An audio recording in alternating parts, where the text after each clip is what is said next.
Hey there, my name is Trail, and today I'm going to show you how to make this Deadpool sword shoulder harness.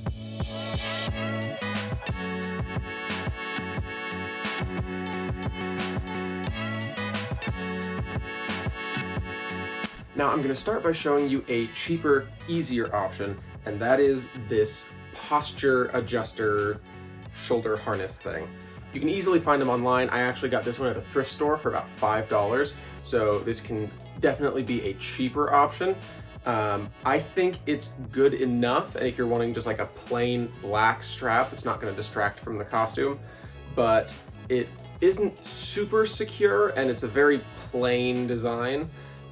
Doesn't really hold the swords in place that well, especially when you're trying to draw them. But I did use the shape of this posture adjuster to double check how I wanted the actual harness to fit and where I wanted all of the pieces to line up. To start on the actual harness, we're just going to be using a cheap tan backpack. Now, I only wanted the straps off of this backpack, but if you just want a regular backpack for your cosplay, you could easily just cut the holes for the swords in that.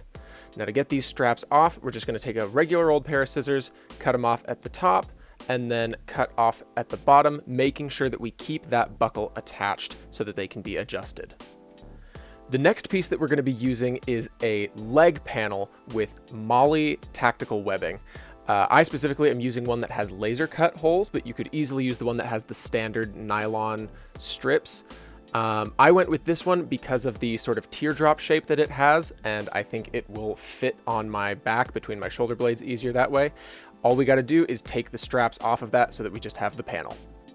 And we're not moving on to this step yet, but just so that you can see where this is headed, this is the medic pouch that I'm going to be using as the backpack that the sword will be going through, and why I am using this leg panel with the Molly system. Now at this point we can get started on actually constructing the harness, giving it its shape, and putting all of these pieces together. For this, we're just going to be using a sewing machine, and we're just going to use a regular straight stitch. For me, that is the 0 setting on this particular machine.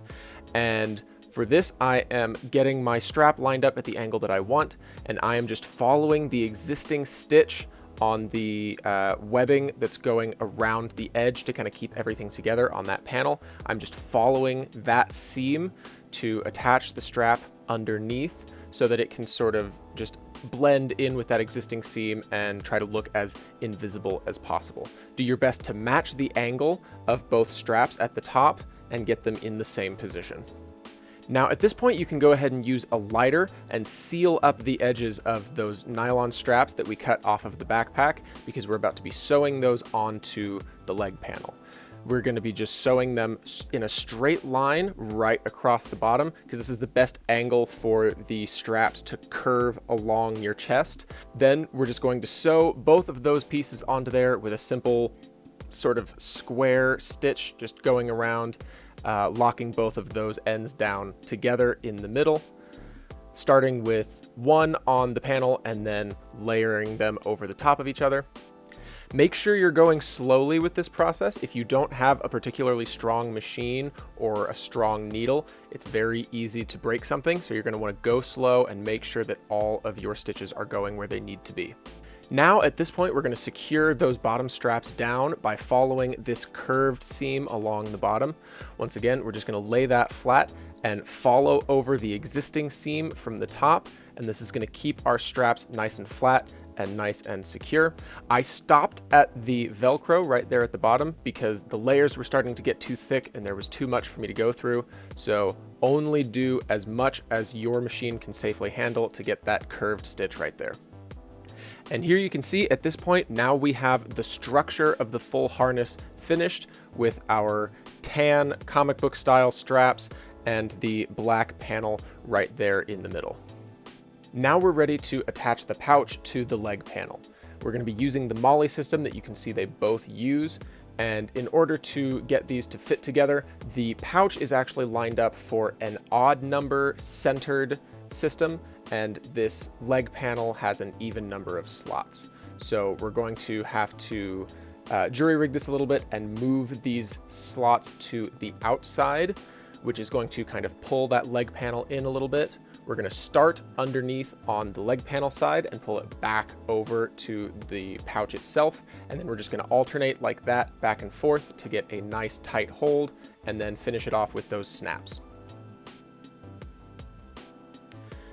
At this point, we're going to start cutting the holes for our swords. And this is just a simple process of cutting a single slot that is wide enough for the blade of your particular sword to fit through up at the top and bottom corners. You want to get it as close to the corner as you can, because we want this to be a bit narrower of an angle. You don't want them to be going too wide. It's not quite going to be an even 45 degrees. And you also want to make sure that there's enough material in between the swords that the cuts don't want to extend into each other and risk the integrity of the pouch itself. Once you've got your holes cut, go ahead and go back in with your lighter, and same as we did for the nylon straps, just seal in these edges so that they don't fray as we use the harness. And there we go. With less than a day's worth of work, we now have our finished shoulder harness to hold both of our Deadpool swords. And there you go. That is the finished shoulder harness. Now, I haven't talked about these swords yet, and these swords that I'm using, I got ages ago from Spirit Halloween. I specifically got them the day after Halloween when everything was on sale.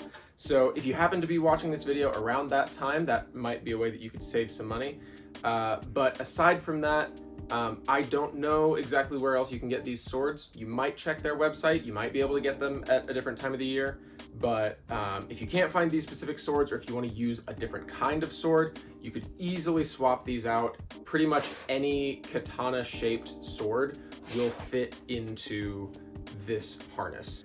I specifically went with all functional products for this harness. I wanted this to be a flexible, durable costume item that I could move around in, possibly do some stunts in like a short film, or even just mess around at a convention without worrying about breaking my costume. This will definitely serve that purpose. It's all fabric, it's all nylon, durable materials.